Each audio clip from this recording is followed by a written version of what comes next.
The station was quiet at this hour. Most of the crew was asleep. The hallways of Deep Space Relay Station Kestrel were dim, lit only by the low blue glow of the night cycle lights that ran along the floor. The hum of the life support systems filled the air like a constant, steady breath. Everything was as it should be. Cole Hartley walked slowly through the lower storage level, a metal clipboard tucked under one arm and a small flashlight in his other hand. He was tired. He had been on shift for 9 hours already, and his boots felt heavy against the steel floor. But the lower-level check still needed to be done, and Cole was not the kind of man who left things unfinished. He was 34 years old, lean and quiet, with short brown hair and the kind of calm face that never gave much away. He had worked on Station Kestrel for 3 years now. His job was simple. Check the systems, fix what was broken, report what could not be fixed. Nothing glamorous.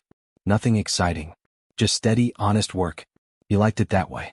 Cole moved his flashlight across the rows of stacked supply crates, checking each section number against the list on his clipboard. Everything looked normal. Crates sealed. Labels intact. Floor clean. He made small marks on his sheet as he went, one row at a time. He was near the back of the level when he stopped. He stood still for a moment, not sure why. Then he heard it. It was soft. Very soft. Easy to miss under the constant hum of the station. But Cole had worked in quiet spaces long enough that his ears had grown sharp.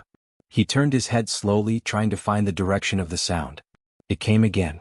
A small, broken cry. Low and trembling. Like something trying very hard to be quiet but not quite managing it. Cole felt the hair on the back of his neck rise. He moved carefully toward the sound, stepping between 2 tall rows of crates stacked almost to the ceiling. His flashlight swept across the floor. Nothing. He moved deeper in, around a corner, past a row of sealed metal containers marked with shipping codes he did not recognize. Then his light caught something.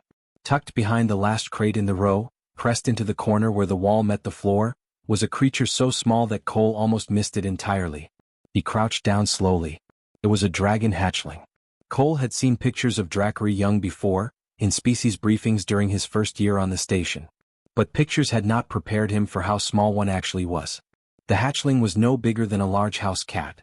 Its scales were pale silver gray, catching the light of his flashlight in a way that almost made it glow. Its wings were folded tight against its body, trembling. Its 4 small legs were pulled close underneath it, curled into itself like it was trying to take up as little space as possible. Its eyes were open. They were white. Completely, evenly white. No pupil. No color. Just smooth, clouded white, like 2 pale stones set into its face. The hatchling could not see. That much was clear immediately. Cole stayed very still, crouched low and just looked at it for a moment. The hatchling had not noticed him yet. Its small head was turned slightly to the side, and it was making that sound again, quiet and broken like a child trying not to cry but crying anyway. Its whole small body shook with it. Cole's chest felt tight. He looked at the torn piece of material hanging from a thin harness around the hatchling's body. It was a tag of some kind, marked with Drakari script that Cole could not read. The harness itself was too big for the hatchling, sitting loose on its thin frame. One side of it was torn cleanly, like it had been pulled free from something or someone in a hurry. Cole thought about the Drakari diplomatic vessel that had stopped at Kestrel 3 days ago. A short stop. Refueling and a crew exchange. They had been gone within the day. 3 days ago. This hatchling had been here for 3 days. Cole breathed out slowly through his nose. He reached for his comm unit on his belt and pressed the channel for station control. After 2 short tones, a tired voice answered. Control. What is it, Hartley? That was Ren Aldis, the night supervisor. Efficient. Practical. Not unkind but not warm either. Cole kept his voice low and even. He explained what he had found.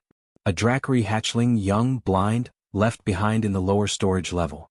He gave the section number. He described the harness and the tag. There was a pause on the other end. Then Ren said, quarantine it. Mark the section and file a report. I'll send a notification to Drakari diplomatic channels in the morning. It's been down here for 3 days, Cole said. I understand that. File the report, Cole. Drakari affairs are not our responsibility. The comm clicked off. Cole stayed crouched on the floor looking at the hatchling. He knew Ren was not wrong. Technically. Procedure was procedure. The station had rules about alien species, about interference in the affairs of other cultures, about the careful boundaries that kept diplomatic relationships stable. Cole understood all of it. He looked at the hatchling. It had stopped making the soft crying sound. Not because it had calmed down. Cole could see that it had heard the noise of the comm unit and had gone very still in the way that small frightened things do, not calm but frozen. Its sides were rising and falling fast. Too fast. Its small claws were pressed flat against the cold metal floor. It was terrified. It was blind and cold and alone, and it had been here for 3 days. Cole set his clipboard down quietly on the floor beside him. He pulled off his jacket, a plain gray station-issue jacket, nothing special, and held it in both hands for a moment. Then, moving very slowly, he reached out toward the hatchling. The hatchling flinched the moment it sensed movement near it. Its head snapped toward him, white eyes wide and unseeing, a small sound catching in its throat, not quite a growl, not quite a cry. Its whole body tensed like it was about to bolt. Cole stopped. He did not pull back. He just stayed still, hand extended, and waited. He waited a long time. Slowly, the hatchling's rapid breathing began to steady just slightly. Its head was still turned toward Cole, those white eyes focused on nothing, but its nose was working, small, quick movements reading the air. Reading him.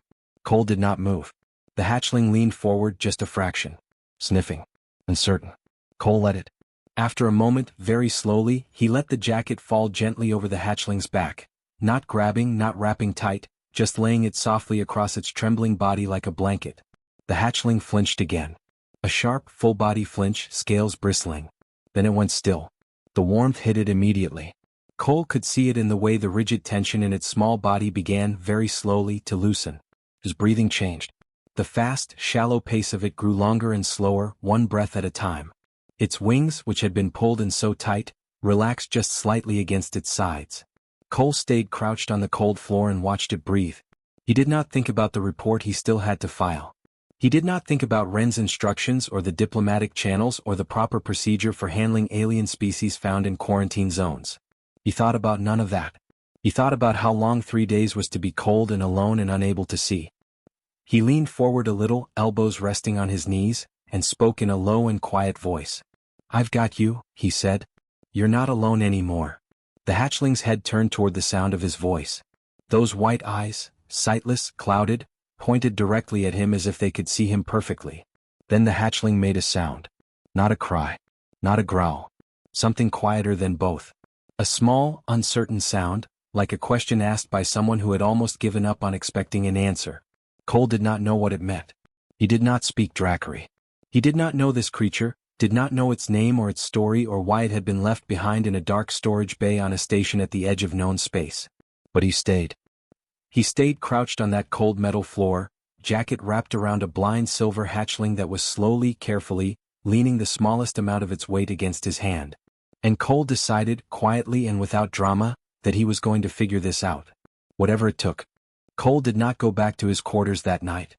He stayed in the lower storage level for another 2 hours, sitting on the cold floor with his back against a crate, the blind hatchling curled under his jacket beside him. He did not want to move too fast. The hatchling had only just stopped trembling. Picking it up and carrying it through the station felt like too much, too soon. So he waited. He talked quietly while he waited. Nothing important. Just words, low and steady, filling the silence so the hatchling would have something to follow. He talked about the station. About the hum of the engines 2 levels below them. About the way the stars looked from the observation deck on a clear cycle. He did not know if the hatchling understood any of it. He did not think it mattered. What mattered was the sound. Something constant. Something that was not the dark. By the time Cole finally moved, the hatchling was deeply asleep. He lifted it carefully, jacket and all, cradling it against his chest with both arms. It was lighter than he expected. He could feel its ribs through the scales. It stirred once, head lifting, nose working quickly at the air. Then it found Cole's scent and it settled again. Cole carried it up 2 levels and down the quiet hallway to his quarters without meeting anyone. He was lucky. Or maybe it was just late enough that luck was not even needed. His quarters were small.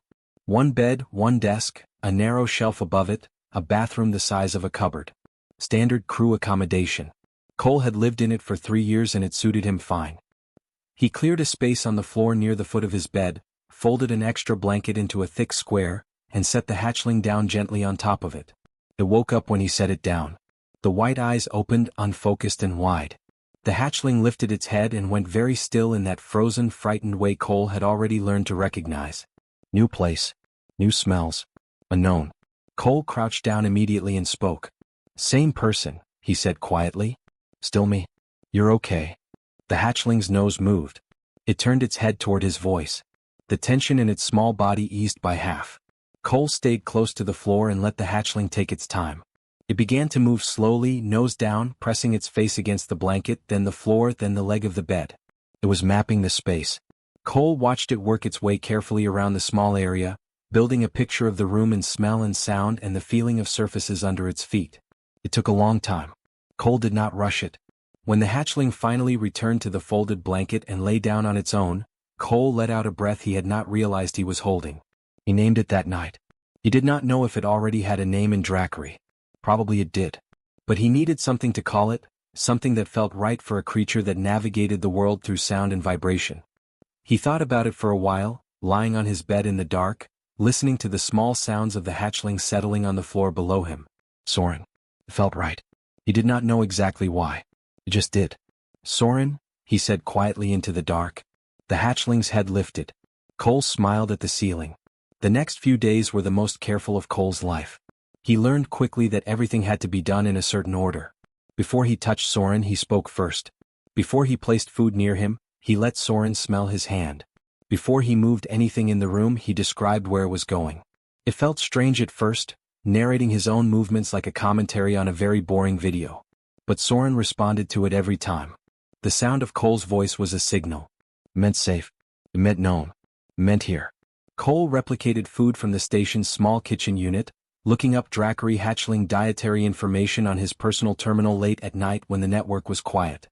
He learned that young Dracary needed protein-rich food, soft enough to manage without a full set of teeth. He found combinations that worked. Soren was hesitant at first, approaching the bowl in slow circles, sniffing every angle before eating. But he ate. And after the second day he went to the bowl on his own. Cole watched that happen and felt something in his chest that he could not quite name. Soren was learning the room. Every day he moved with a little more confidence.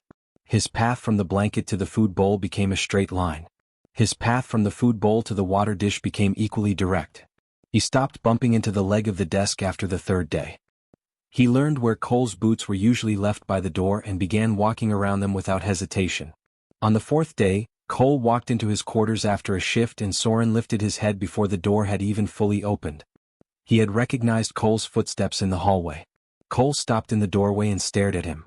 Soren's head was turned precisely toward the door, white eyes steady, small tail moving slowly behind him in a way Cole had started to think might be the Dracary equivalent of a wagging tail. "You heard me coming?" Cole said. Soren made that small, soft sound. The question sound. The one that Cole had started to think actually meant something closer to yes. The flinching stopped on the fifth day. Cole had been careful with physical contact from the beginning, always letting Soren come to him first, always announcing himself before touching. On the fifth morning Cole was sitting on the floor eating breakfast, Soren nearby working through his own meal, when Soren simply walked over, finished eating, and pressed the side of his head against Cole's knee. Just like that. No hesitation. No flinch.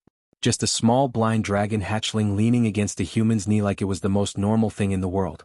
Cole set his fork down and stayed very still. He reached out slowly and rested one hand lightly on Soren's back. Soren did not move away. He just sat there warm and solid against Cole's leg, and Cole could feel the slow, steady rhythm of his breathing. Cole sat like that for a long time, long after his breakfast went cold. On the sixth day, Ren called him into her office. Cole had been expecting it. He had seen the looks in the corridor. A couple of crew members who lived near him had noticed Soren through his door during the brief moments it was open. Word traveled fast on a small station. It always did. Ren was standing behind her desk when he came in. She looked tired. She slid a small tablet across the desk toward him without saying anything. Cole picked it up and read it. It was a formal notification from Dracary diplomatic channels. They had received Ren's report. A retrieval team was being dispatched to collect the hatchling. Estimated arrival 4 days. Cole read the word at the bottom of the notification twice. Property. The hatchling was listed under a category that translated, in the formal diplomatic language, to lost or displaced property. Not a child. Not a living creature in need of care. Property. Cole set the tablet down on the desk very carefully. "Cole," Ren said, and her voice was not unkind. "I know what you're thinking." "Do you?" he said. "You've gotten attached. I understand that. But this is a Dracary matter. We don't have the standing to interfere in how they handle their own. He learned my footsteps in 4 days, Cole said. He navigates my entire quarters on his own. He's been eating well, he stopped flinching, he knows his name. Cole. They called him Property Ren. Ren was quiet for a moment. She looked at the tablet then back at him. Something moved through her expression, not agreement but not nothing either. 4 days, she said finally. That's when they arrive. Whatever you're thinking, think carefully. Cole walked back to his quarters. Soren heard his footsteps in the hallway and lifted his head before the door opened. When Cole came in and sat on the floor, Soren walked over immediately and pressed against his side, warm and trusting and completely unaware of the ship crossing space toward them right now. Cole rested his hand on Soren's back. 4 days. He looked at the small blind hatchling who had learned his footsteps, found his own food bowl, and stopped being afraid of being touched, all in less than a week. And Cole began very quietly to think. The 4 days passed quickly. Cole spent them the same way he had spent every day since finding Soren, talking to him, feeding him, sitting on the floor of his small quarters while the hatchling mapped and explored and learned. But underneath all of it, quiet and constant like a stone sitting in still water, was the knowledge of what was coming. He did not tell Soren. That was a strange thought to even have, because Soren could not understand him well enough yet for it to matter.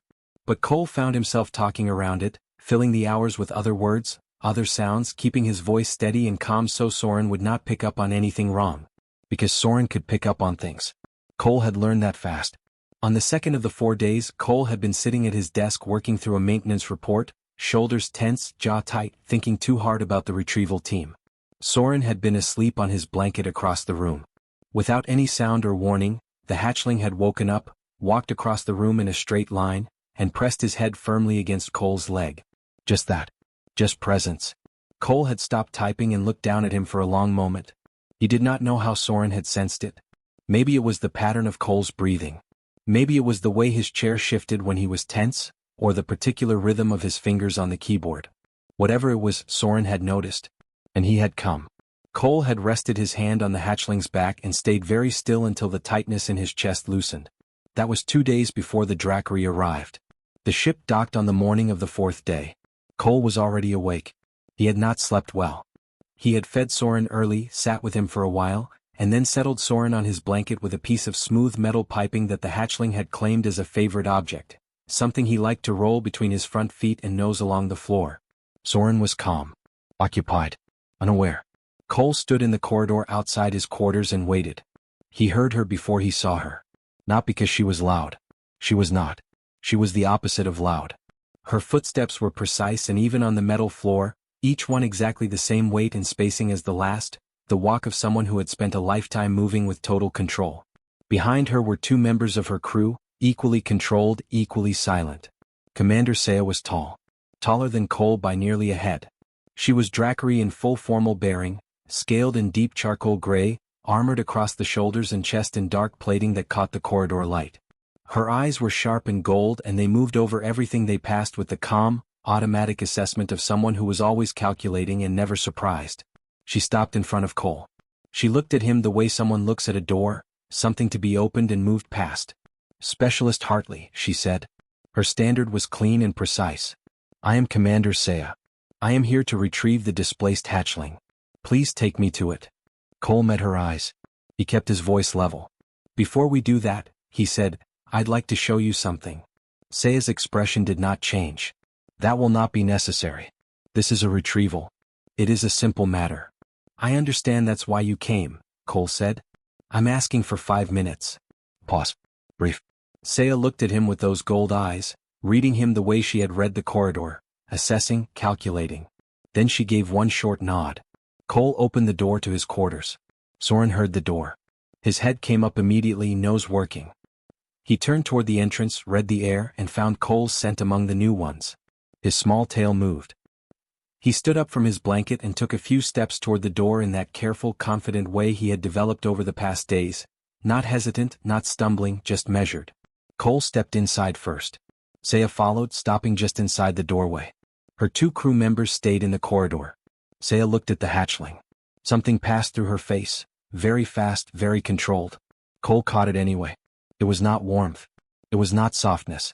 It was closer to the expression of someone who has looked at a problem and already knows the answer, but finds the problem sadder than they expected. She looked at the white eyes. The clouded, sightless white. Blind from birth, she said. It was not a question. Yes, Cole said. Then you understand the situation. She clasped her hands behind her back. A blind hatchling cannot be integrated into clutch life. It cannot hunt. It cannot fly in formation. It cannot fulfill any functional role within the unit. The release protocol exists for exactly this reason. It is considered the most. Watch him, Cole said quietly. Saya stopped. Cole moved to his desk and sat down without another word.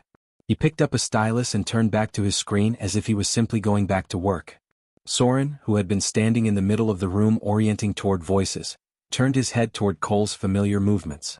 Then, satisfied, he turned to his food bowl, walked to it in a direct line, ate the small amount remaining in it and walked back to his blanket. He passed within 2 feet of Saya without reacting to her presence with anything more than a brief nose lift in her direction.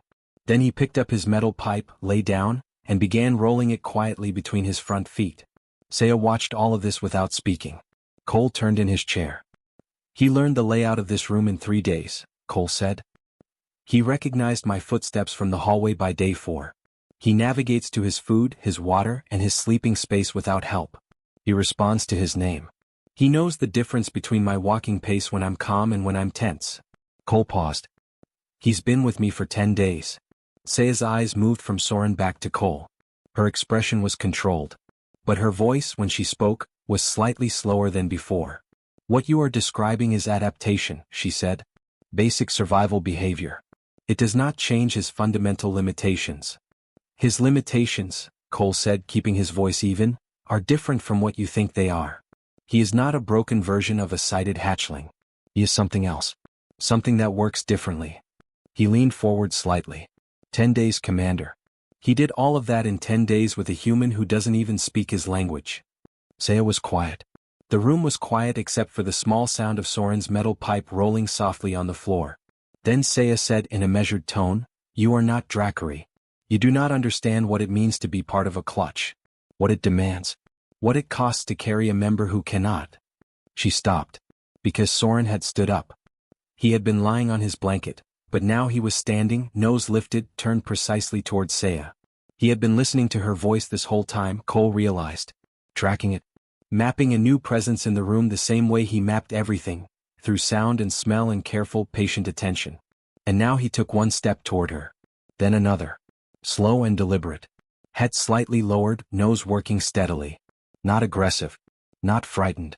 Just moving toward something unknown the way a creature moves when it has learned that unknown things are worth approaching rather than hiding from. He stopped 2 feet in front of Saya. He sniffed the air between them. Long and careful. His head tilted slightly to one side, reading her the way he read everything. Then he sat down. Right there in front of her, neat and calm, white eyes pointing upward in her general direction. Waiting. Not afraid. Not performing. Just present in the simple and complete way that Soren was always present. Saya looked down at him. Cole watched her face. He saw it happen. Whatever lived behind those gold eyes, behind all that armor and precision and certainty, something moved. A small thing. Quiet and fast, like a door opening just a crack before a hand reaches out to close it again. But it opened. Cole saw it. She stood very still, looking down at the small blind hatchling who had walked toward a stranger without fear. The silence stretched out. When Saya finally spoke, her voice was not different. It was still controlled, still measured, but it was slower. "I will return in the morning," she said. "With my decision." She turned and walked out of the room. Cole looked at Soren. Soren had turned back toward Cole the moment Saya's footsteps moved away, tracking them until they faded down the corridor. Then he walked back to his blanket, lay down, and found his metal pipe again. Cole leaned back in his chair and let out a long, slow breath. He did not know what Saya was thinking. He did not know what she would decide by morning. But he had seen her face when Soren walked toward her. He had seen that crack in the certainty. It was not nothing. Cole looked at the ceiling. Then he looked at Soren, small and silver and calm on his blanket. Then he settled in to wait for morning. Cole did not sleep that night. He lay on his bed in the dark and stared at the ceiling and listened to the quiet sounds of Soren sleeping on the blanket below him. The slow breath. The occasional small shift of scales against fabric. The soft sound of the metal pipe being nudged once and then going still again. Normal sounds. Safe sounds.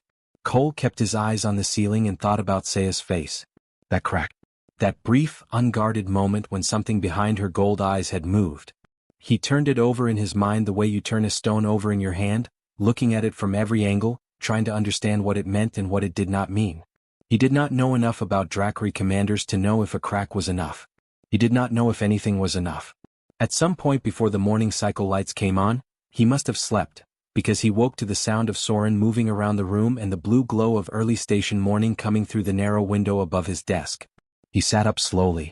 Soren heard the movement immediately, turned toward it, and made the small soft sound that Cole had come to understand meant something close to good morning. Cole looked at him for a moment. "Yeah," he said quietly. "Morning." He fed Soren. He made himself a cup of coffee from the small unit on his desk and sat in his chair and drank it slowly, watching the hatchling move around the room with that careful, confident ease that still made something in Cole's chest feel full every time he saw it. Then he waited. The knock came an hour into the morning cycle. Cole stood up, set his cup down and opened the door. Saya was alone. No crew. No armor, or at least less of it. She had removed the heavy shoulder plating she had worn the day before and stood in the simpler dark uniform beneath it. She looked, without the full formal bearing, slightly less like a wall and slightly more like a person. She did not say good morning. She looked at Cole with those steady gold eyes and said, simply and directly, "May I come in?" It was not quite a question. But it was closer to one than anything she had said the day before. Cole stepped back from the door. Saya entered quietly. She looked at Soren, who had already lifted his head and turned toward the new presence, nose working. Then she looked back at Cole and said the thing that Cole had not expected. "How did you know?" she said. "That he could learn." The room was quiet. Cole looked at her for a moment. She was not asking it the way someone asks a question they already know the answer to. She was asking it the way someone asks something they have been sitting with all night, turning over and over, unable to put it down. Cole pulled out the chair from his desk and gestured to it. Saya looked at it briefly, then sat. Cole sat on the edge of his bed, leaning forward with his elbows on his knees. He thought about how to answer. Not because he did not know the answer. Because he wanted to say it in a way that was true and simple and clear enough to land. "I didn't know," he said. "Not for certain." Saya's eyes stayed on him, steady and waiting. "But I come from a species that has always had members who were born different," Cole said. "Blind. With bodies or minds that worked in ways most people's didn't. And we learned, a very long time ago, that different is not the same as less." He paused for a moment, looking down at his hands. "There were people in human history who were born blind and never saw a single thing in their whole lives," he said. "And some of them became musicians so good that they changed the way their entire culture understood music. Because not seeing the world made them hear it differently. More completely. More deeply than most people ever do." He looked back up at Saya. "There were people born deaf who built whole new languages out of movement and gesture. Languages that turned out to be richer and more precise than spoken ones in certain ways. Not because they overcame their difference. Because they worked with it. Because the world they experienced was different from the standard one, and that difference gave them something." Saya had not moved. She was listening in the way Cole had noticed was particular to Drakri, total stillness, total attention, like they committed to listening the same way they committed to everything else. Completely. "We didn't always get it right," Cole said. "Humans have a long history of getting it badly wrong. Of leaving people out, of treating different as dangerous or useless or something to be ashamed of. It took us a long time to understand." He glanced at Soren, who had wandered to his water dish and was drinking with small, neat movements. "But we learned. And what we learned was that the answer was never to remove the ones who were different. The answer was to build something around them that gave them room to be what they were." The room was quiet for a moment. Then Saya said, "Among the Drakri, the clutch is everything." Her voice was even but not cold. It sounded like someone explaining something they had never had reason to question before and were now, for the first time, examining out loud. "We are built for unity. For shared function. Every member must be able to carry the weight expected of them. A hatchling that cannot see cannot fly in formation. Cannot hunt alongside others. Cannot defend or be defended in the ways the clutch requires." She paused. "It is not cruelty. It is the oldest law we have. It was written in survival." "I understand that," Cole said. "Do you?" "I think so. I think it came from a real place. A hard place, a long time ago, where those laws were probably the difference between your people making it or not." He met her eyes. "But I think sometimes laws that were written for one world get carried into a different one. And the world has changed." Saya looked at him for a long moment. Then she looked at Soren. Soren had finished at the water dish and was now making his way back toward his blanket, moving in a clean, unhurried line across the room. He reached the blanket, turned around twice in a small circle the way he always did and lay down. He found his metal pipe beside him without searching for it. He had known exactly where it was. Saya watched all of it. Cole said nothing. He let it be enough on its own. The silence stretched out between them, but it was not an uncomfortable silence. It was the silence of someone thinking hard about something that mattered. Cole had learned to respect that kind of quiet. He waited in it without pushing. When Saya finally spoke, her voice was lower than before.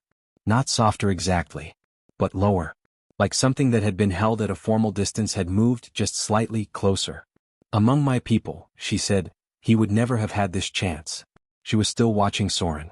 The hatchling had closed his eyes, pipe resting between his front feet, breathing in the slow and settled way of a creature that felt completely safe.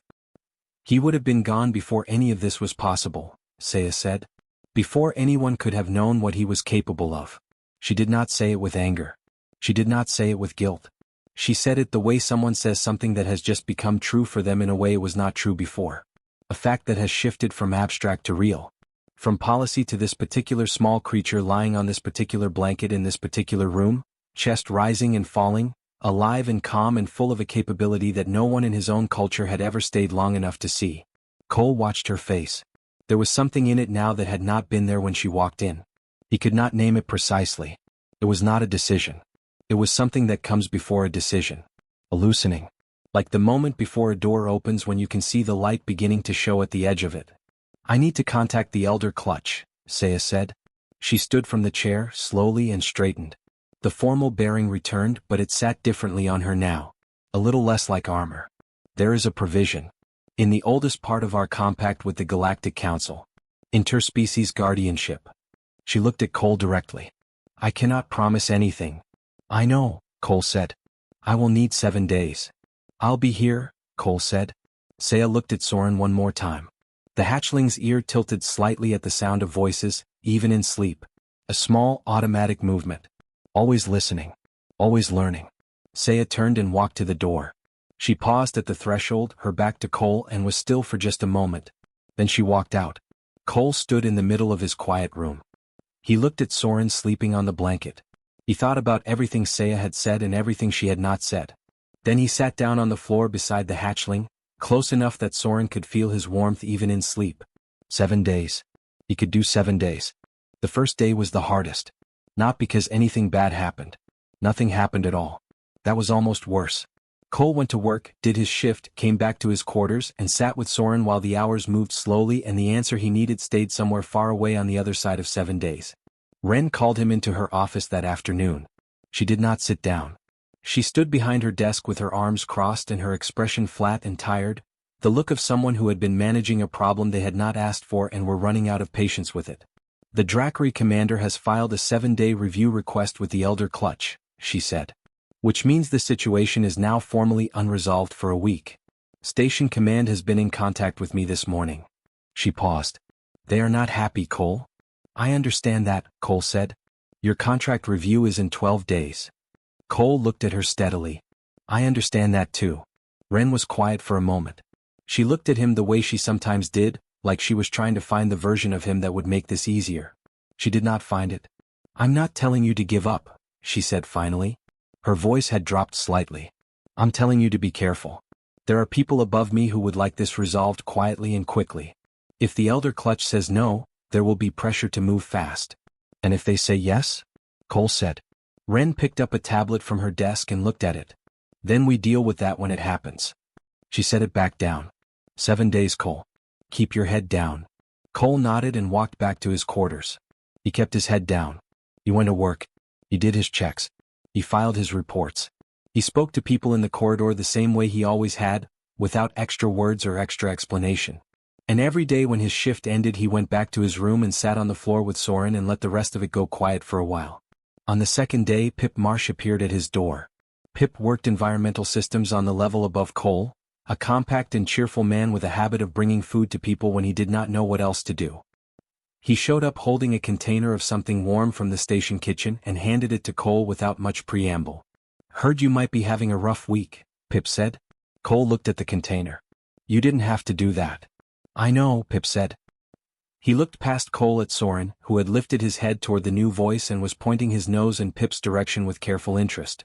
Pip was quiet for a moment. Then he said in a slightly different tone, "He's smaller than I thought." "He was smaller when I found him," Cole said. Pip nodded slowly. He did not say anything else about it. He just told Cole to eat something and went back down the corridor. Cole ate. It helped more than he expected. On the third day, Nora knocked on his door in the evening.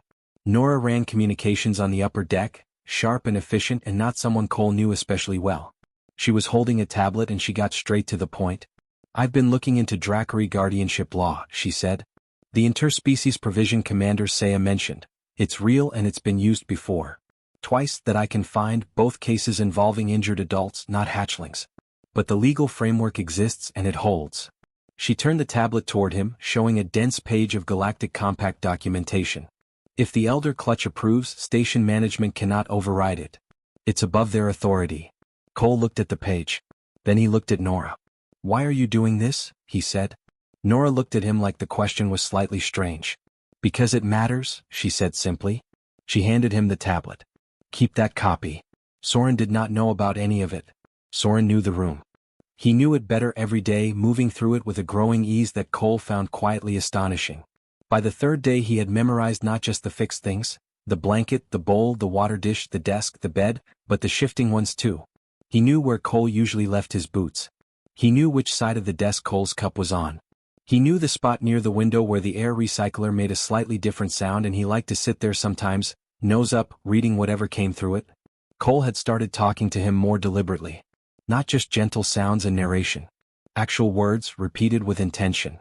He would hold up Soren's food bowl and say the word for it in standard, then find the Dracari word on his terminal and say that too. Bowl. And the Dracari equivalent, which Cole's pronunciation of was probably terrible but which Soren seemed to find interesting regardless, tilting his head each time like he was filing it away. Water. Door. Sleep. Come. Stay. Name. Cole said Soren's name more than any other word. And by the fourth day, Soren turned toward it every single time with the immediate precision of a creature that had fully claimed the sound as its own. Cole also started saying his own name. Pointing at himself, the gesture meaningless to Soren but the word accompanying it consistent. Cole. Every time. Cole.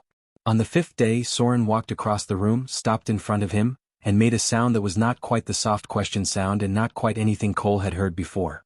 It was closer to a word. Shaped around something. Cole stared at him. "Did you just," he started. Soren made it again. Short and careful.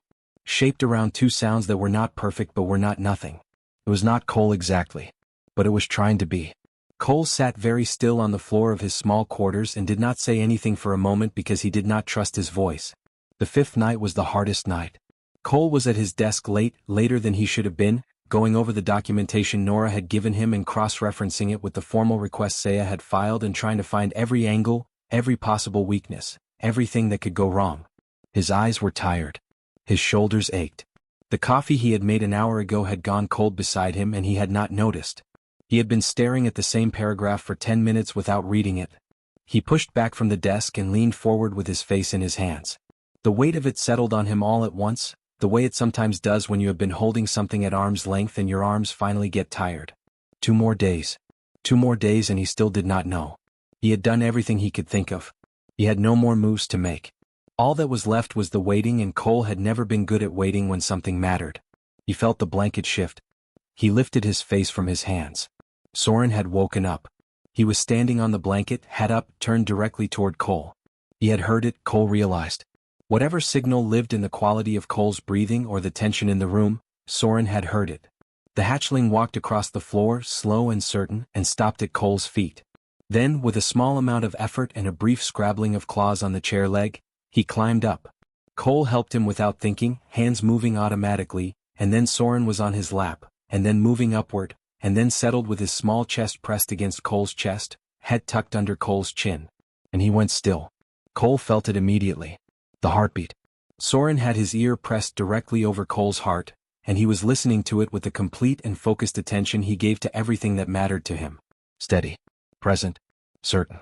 Cole wrapped both arms around the small warm hatchling and closed his eyes. He sat like that for a long time. long enough that the tightness in his chest slowly dissolved, loosened by the warmth and the weight and the simple uncomplicated presence of a small creature who had decided that the sound of Cole's heartbeat was worth waking up for. Day 7 came quietly. Cole was sitting on the floor, back against the bed, Soren beside him, when the notification chimed on his terminal. He got up slowly, crossed to the desk, sat down. The message was long, formal, dense with Drakkari legal language that Cole had to read slowly, cross-referencing words on his translator. He read through the opening clauses, the formal citations, the reference provisions of the Galactic Compact. He found the line he was looking for halfway through the document. He read it once. He read it again. He read it a third time, making absolutely certain that his tired eyes and his hoping-too-hard brain were not misreading what was plainly written in front of him. They were not. Cole turned off the screen slowly. He sat for a moment in the quiet. Then he looked down at Soren, who was sitting at his feet, head tilted up toward him, waiting with that patient and complete attention. Cole's voice, when it came, was rough at the edges. "Looks like you're stuck with me," he said softly. Soren lifted his head toward the sound, and made that small, soft sound, like an answer. The news moved through the station quietly. Cole did not announce it. He did not post anything on the crew board or send messages or make a point of telling people. He simply went about his day the same way he always did, and somehow the information traveled on its own the way information always did on a small station where people lived and worked close together and noticed things. Pip appeared at his door that evening with food again. This time he was smiling. Nora sent a short message. 2 sentences. No extra words. Said good. It should have gone this way. That was all. Cole read it twice and found it was enough. Ren stopped him in the corridor the next morning. She looked at him for a moment without speaking, the way she sometimes did when she was deciding how much to say. Then she said, "Congratulations, Hartley. Don't make me regret not fighting harder against it." It was the closest thing to a blessing he was going to get from her. Cole accepted it without pushing for more. He went back to his quarters and sat on the floor with Soren and read the full guardianship document again, slowly all the way through this time. 3 conditions. Drakkari cultural education alongside human. Regular development reports submitted to the Elder Clutch every 90 days. And when Soren came of age, the right to choose his own path, whatever that looked like, without interference from either side. Cole read each condition and agreed to all 3 without hesitation. He pulled up a blank document on his terminal and started a file. He called it simply Soren. He typed the date at the top. Then he began writing down everything he had already observed, everything Soren had already learned, everything that had already happened. The footsteps recognized on day 4. The food bowl navigated alone. The name claimed and answered. The word shaped carefully in the dark that had sounded, imperfectly and unmistakably, like Cole. He wrote for 2 hours. When he finally stopped, Soren was asleep against his feet, warm and heavy and completely undisturbed by the significance of the day. Cole looked at him and felt something so full and so quiet at the same time that he did not try to name it.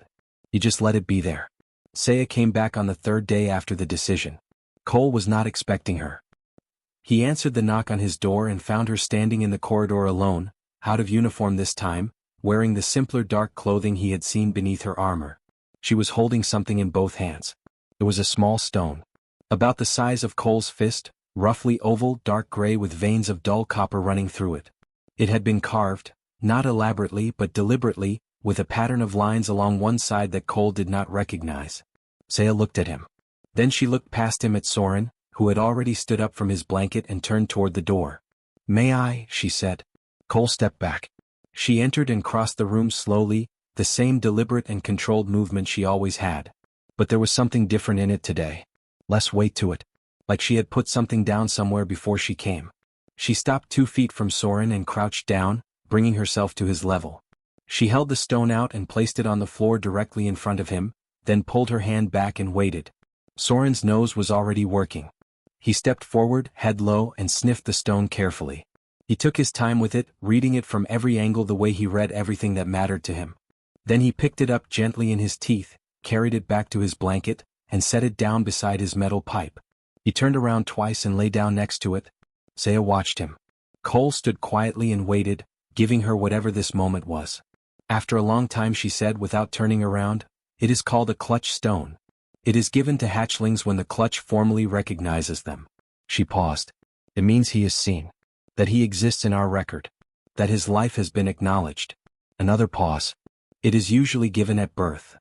Cole looked at the back of her head. He did not say anything. He should have had it then, Saya said. Her voice was even. But even voices can carry weight, and this one did. He should have had many things then. She stood up slowly and turned around. Her gold eyes were steady and clear and held something in them that Cole recognized now as the particular kind of grief that comes not from losing something but from understanding, too late, that it was always worth keeping.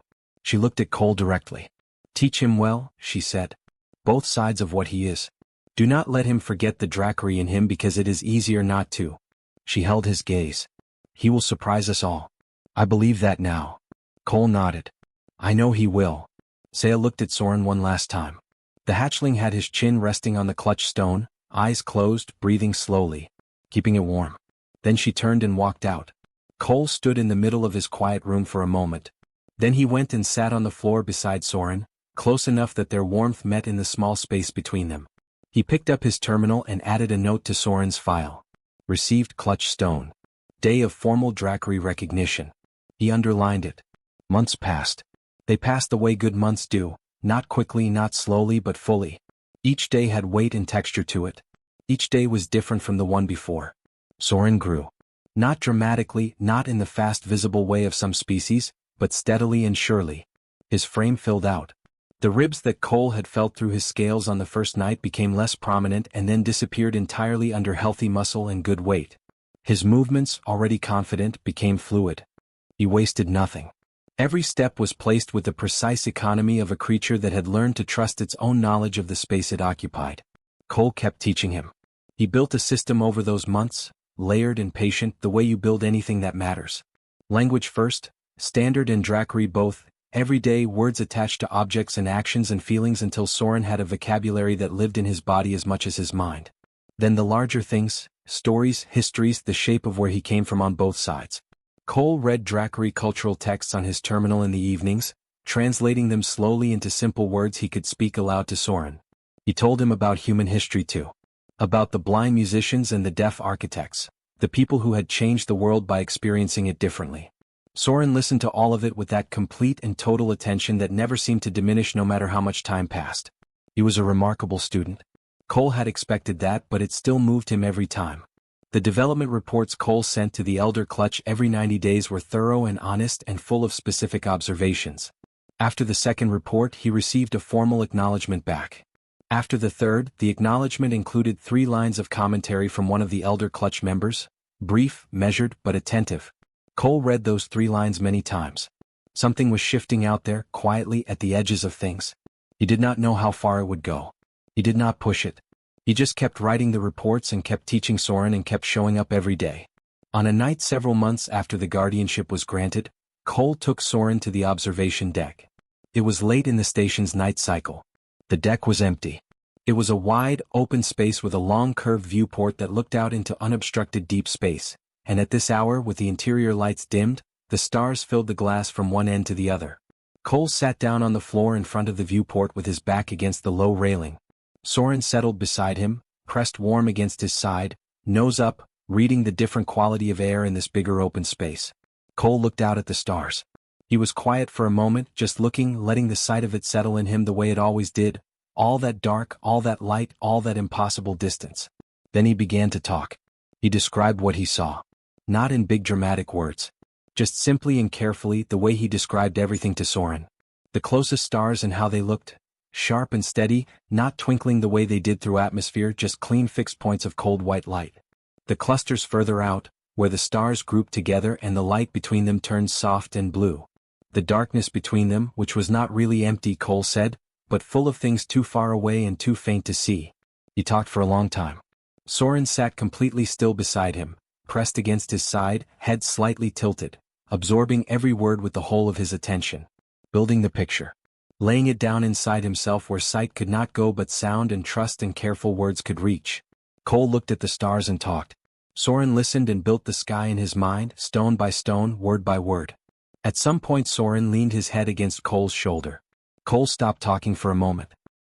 He looked down at the small silver hatchling beside him, clutch stone resting back in their quarters on a blanket that had long since become completely Soren's. He thought about a cold cargo bay and a broken sound in the dark and a jacket taken off without thinking. He thought about white eyes turning toward a voice. He thought about a small uncertain sound like a question from a creature that had almost stopped expecting answers. He looked back at the stars. Soren would never see them.